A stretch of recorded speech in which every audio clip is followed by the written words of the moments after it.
What's up everybody, AnimeX here, and in this video, I'll be adding yet another part into the What If Naruto Had a Zanpakuto series.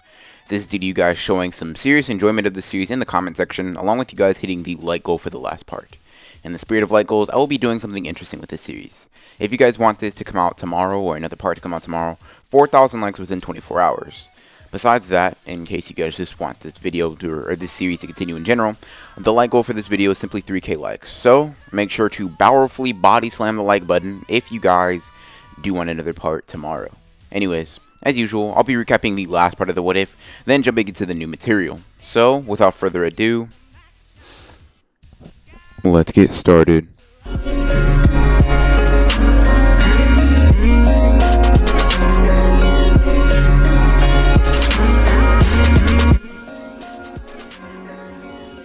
Now, in the last part of this What If, we dealt with Naruto basically coming to the realization that he's a Soul Reaper, at least has some spiritual pressure. He has that Reiatsu.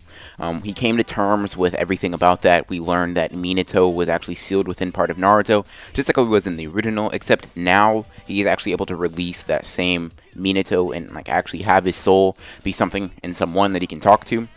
During the last part of the What If, we basically went into the land of Waves arc and went into the nitty-gritty detail of that, talked about Naruto's training, talked about him unlocking Shikai, and basically, you know, what his Shikai name is, what his Zanpakuto name is, all that kind of good stuff. And we basically left off with the rest of Team 7, along with Naruto, finishing the Land of Waves mission, which resulted in the death of Haku and Zabuza, and they were both slain by Naruto. So that's where we'll jump back into the story.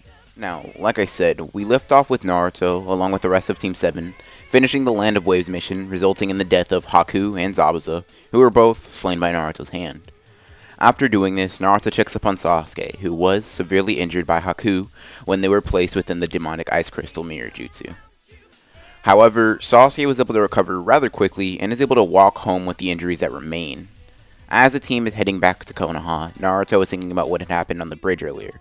For some reason, when Naruto felt that he was close to death, something took over his body and amped his Reiatsu to heights that Naruto had never even dreamed of reaching, even in tandem with his Zanpakuto.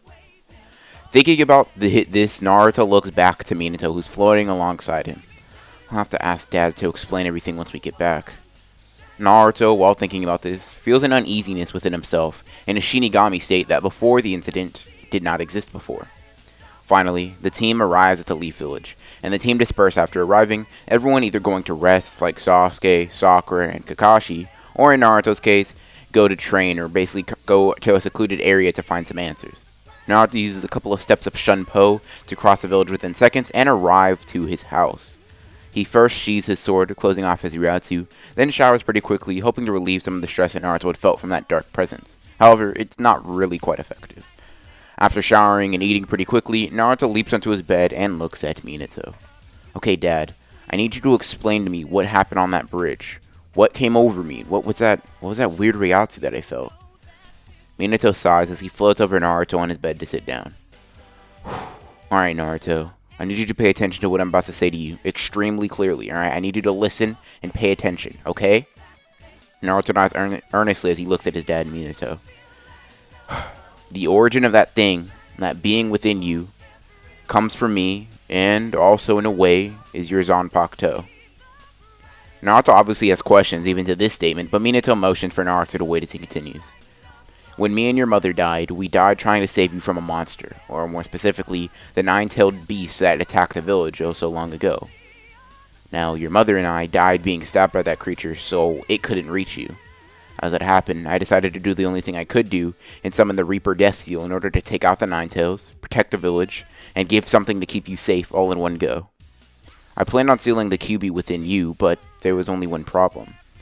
As a mere baby, as a mere child, the entire Nine-Tails might have been too much for you and killed you once I distributed the chakra.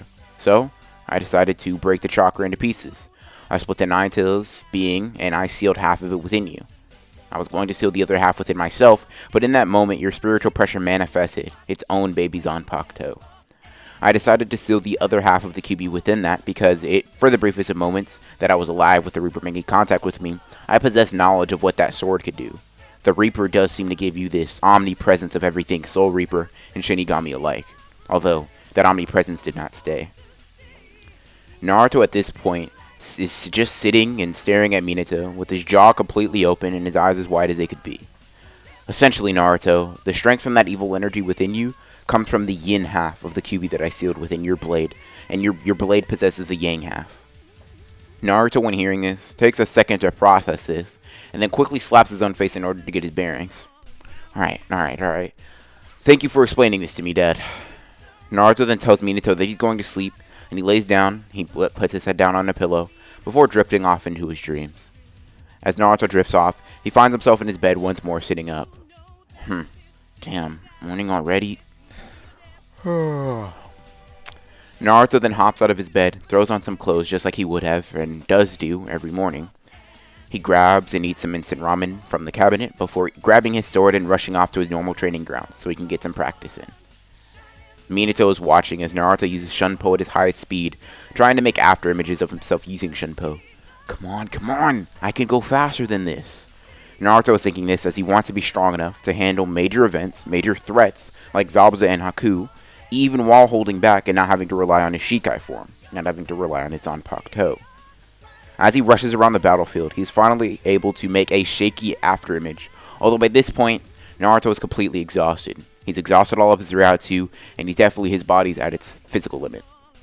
Naruto then struggles to his feet, drenched in sweat and still ready to train some more, so he utters a release phrase for his Zanpakuto. Sync with me, Kurama. Naruto, as usual, gains his release Shikai state along with the stamina boost that comes with it, and a flood of Ryatsu hits his body. Alright, now we're talking. Naruto then dashes around the battlefield as fast as he can, over 5 times faster than he was before, meaning that he can leave up to 5 after images that even Minato finds pretty realistic and impressive. After this, though, Naruto looks at his sword intently, then looks back to Minato. Dad, do you know why my Zanpakuto hasn't manifested any abilities yet? Minato looks at him puzzled. I'm not sure, Naruto. That'd have to be a question for you and Kurama to speak about. Okay, then Dad, is there a way I could possibly talk to Kurama again?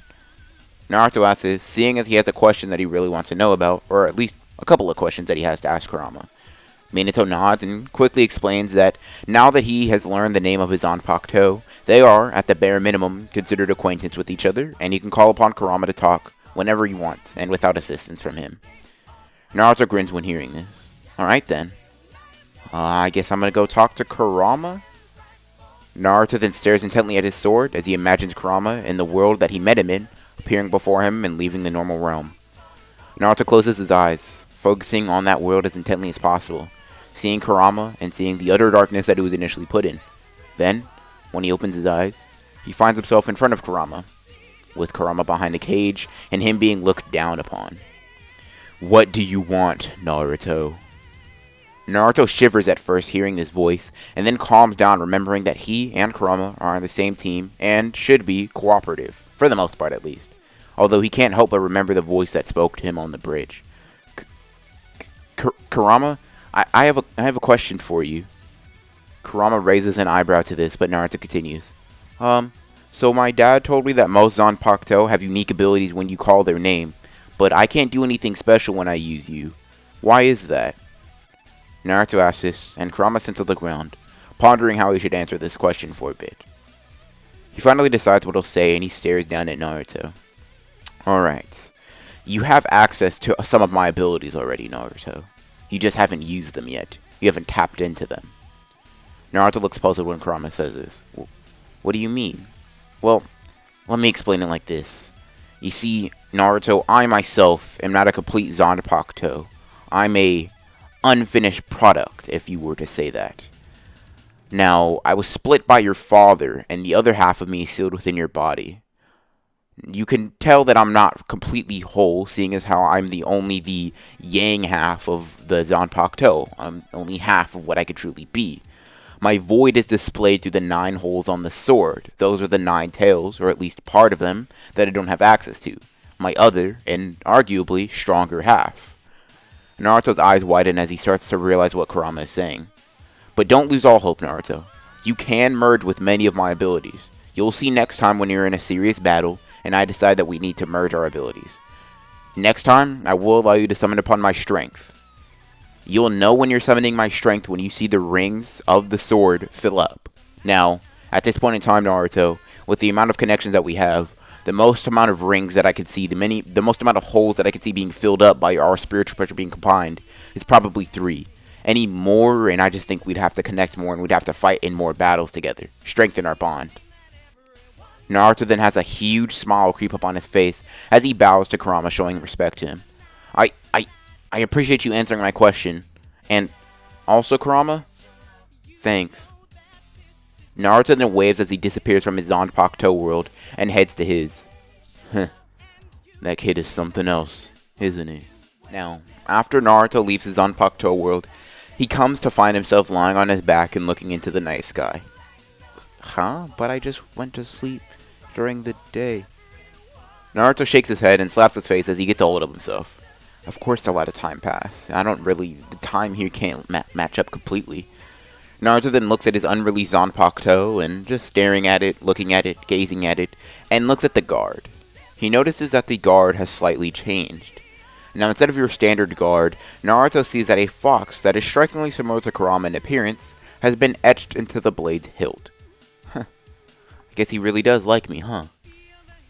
Naruto, after this, heads home for the night. After a good night's sleep and a little bit of rest, Naruto wakes up to the news that he, along with Sakura and Sasuke, will be taking the Chunin exams in 1 week. When hearing this, Naruto knows that if people there will be extremely strong and maybe even stronger than him, which Kakashi confirms that some of the genin that go there will probably be above Chunin level or maybe even Jonin level like him. Now, this is confirmed by Kakashi, so Naruto knows that he needs to get stronger and faster. Naruto, as usual, once again begs Minato for some training. This time, however, instead of resorting to using and relying and only strengthening his Zanpakuto or his connection to Kurama, Minato decides to start teaching Naruto the art of Kido. Now, Kido is basically what you could call jutsu for spiritual pressure. For everyone that hasn't watched Bleach and, needs a quick explanation. These Kido allow Naruto to perform special abilities such as sealing people, such as using them attacks, and such as using them as protection. Think of them as jutsu. There's no really affinities, they just have certain techniques, and, people can learn them. As the numbers go higher, and that just shows that the difficulty is going higher as well, and due to Naruto being nearly inept with Kido initially, or throughout the entire week, Naruto is only able to learn a few Kido techniques that are pretty low level, being most of them are below the level of 20 on a scale of 1 to 99. Now, he has expanded his arsenal a little bit, and because of this, Minato is impressed by it. After the week of training, Team 7 heads to the Chunin exams area after gathering with each other, which is where, just like in the original, Rock Lee gets into a confrontation with Sasuke Uchiha, who he perceives as the largest threat on Team 7, and someone who he needs to test his abilities against. Now, when Naruto hears that Rock Lee takes Sasuke the most serious, essentially thinking everybody else is a joke to him, this makes him pretty upset. Naruto is about to challenge Rock Lee to a fight and basically, defend his honor, but Sasuke holds his arm out and looks back at Naruto. Let me handle this, Naruto. I know you're strong, but I'll show you how strong I've become. Sasuke then looks at Rock Lee with a new determination in his eyes that is even greater than the one he held within the original. Come on, Rock Lee. Attack. Rock Lee then disappears from Sasuke's vision, or at least Sakura's vision, and rushes towards Sasuke at full speed. I could keep up with his movements, but I doubt Sasuke at his current level will even be able to see him. Rock Lee then throws a kick at Sasuke's head. Without turning, Sasuke ducks underneath his kicks and gets close to Rock Lee, mocking him before punching him in the stomach and sending him flying. Come on now, you're gonna have to attack me much faster than that if you want to land a hit on me. What? How is Sasuke this fast? There's no way he was this fast before. Rock Lee then gets up and slowly as he starts to unravel the bandages on his arm. Alright Sasuke, I just want to warn you. Once I use this technique, nothing is going to be able to stop me. Beware, and try to keep up. Lee then disappears, even from Sasuke's vision for a second, as he starts running around him in circles at high speeds. Sasuke activates his Sharingan as a result of this, and sees Rock Lee's movements clear as day. He's able to see every step, every movement, every bit of movement that Rock Lee makes. Sasuke is able to perceive, analyze, and take into account. Lee then launches his attack at Sasuke, with Sasuke not indicating in any way that he has seen his movements. Naruto is about to intervene and attempt to save Sasuke from this clearly strong and heavy attack that may knock him out, if not kill him, if it just lands without any blocking. And right before it lands, Sasuke's body starts moving, allowing him to just narrowly tilt his head and body to narrowly avoid Lee's primary Lotus technique. After Lee misses and lands on the ground, he asks, How are you this fast? Even with your Sharingan activated, there should be no way that you could keep up with me. Lee is genuinely curious as to how Sasuke has this level of speed, and Sasuke chuckles. I've been training my body and my eyes for weeks to be able to keep up with this idiot in this level of speed.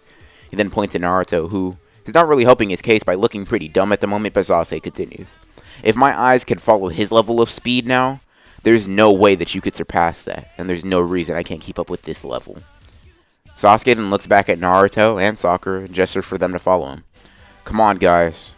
We have an exam to ace. And that, everybody, is where I'm going to end part 4 to the What If Naruto had a Zanpakuto series. Keep in mind, if you guys want another part tomorrow, I'm kind of on a roll with me writing it. I do really like it. Kind of like how I can combine 2 of my favorite series. Definitely be doing this with Hunter x Hunter next, probably, like the Nen What If. So keep in mind for that. But if you guys do enjoy this and want this to continue very quickly, make sure to hit body, tackle, sumo wrestle, the like button, whatever you guys have to do to get that like button to 4K likes. Make sure it's blue. If it's not blue, what are you doing? Also, if you haven't already done so, consider heavily subscribing and hitting the bell so you don't miss out on more Naruto x Bleach nor Naruto content in general from me. I just hope you guys enjoy the video as I usually do. Now, as usual, I will leave links to my social media, all that kind of good stuff, down below. That way you guys can interact with me on a more personal level, whether that be talking to me, seeing my post on Twitter, talking to me in DMs on Instagram, Discord, joining the Discord community. We've officially gotten to like 1,000 members now, so, we doing pretty good over there. So, yeah, if you guys did enjoy the video, make sure to like, comment your thoughts on it, and subscribe if you haven't already done so. So, as usual, guys, I hope you enjoyed the video, and as always, this is AnimeX, signing off.